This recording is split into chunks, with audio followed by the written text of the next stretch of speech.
Hello, I'm John Moore. I'm with JHM Technologies, here today to talk about molding cycle. And we're speaking of closed molding and that of either RTM, light RTM, or a similar infusion type process.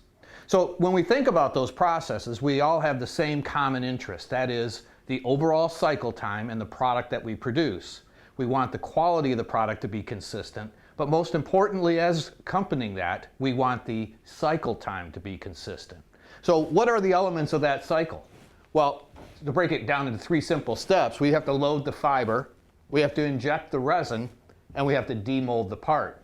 And where our focus is today is going to be on that demolding. In your operation, you inject your parts, just as we point out here, and then you wait for demolding. When is it time to demold? When is that mold open? So often I walk into a factory and I see the same thing going on unanimously around all of the plants.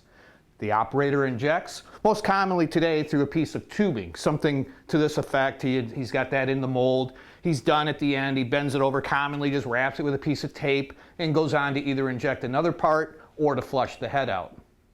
Then what happens?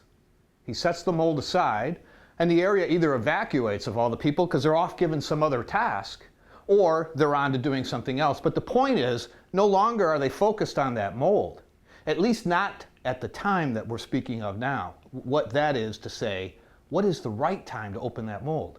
When I ask him, well, what time, when will you open that? Well, I go over and I check the tube. They listen for that crack. Ah, that's time to open it. Well, it may or may not be. In other words, he may have waited far too long and wasted at least a whole cycle time for the shift, if nothing else.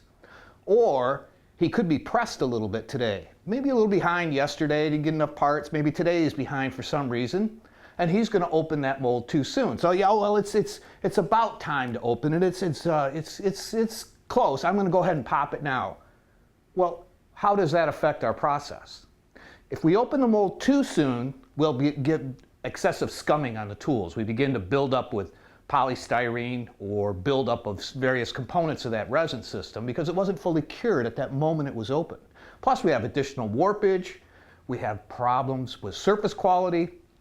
All these are affected by the timing at which we open that mold. So how should we be doing it? Well, we should be using time or temperature and time in effect. So simply you go to Walmart, get an egg timer, put it on the mold. He's done injecting, he spins the timer. Now, there we're relying on him to turn the timer to the right time. So there is a better way yet, but let's just leave that one as it is. Or use temperature. Put a simple thermocouple in the mold. You know, you can even use those ones for your dash, because automotive section, here again, Walmart or where have you, you go and you get that dash mounted temperature sensor with the wire that's got the thermistor that you put out under the fender. Just take that thermistor, drill a little 1/8-inch hole in the back side of the mold, not all the way through to the gel, and pop that in there with a little resin or Bondo, what have you. Now, what that'll do is it'll track the peak exotherm, and that's the key. Really, the time to open the mold is when the resin has peaked in exotherm, and then a given amount of time that we'll call a dwell time after that point.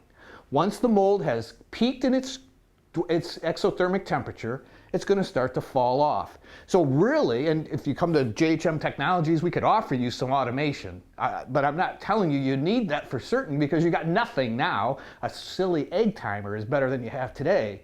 But what we'd really like to do is not rely on that operator to set the timer or necessarily to keep his eye on the temperature and then say, well, let me wait another 4 or 5 minutes and open that mold. So the end of the story is, don't rely simply on cracking the tube and waiting to the point when the operator decides to go crack it.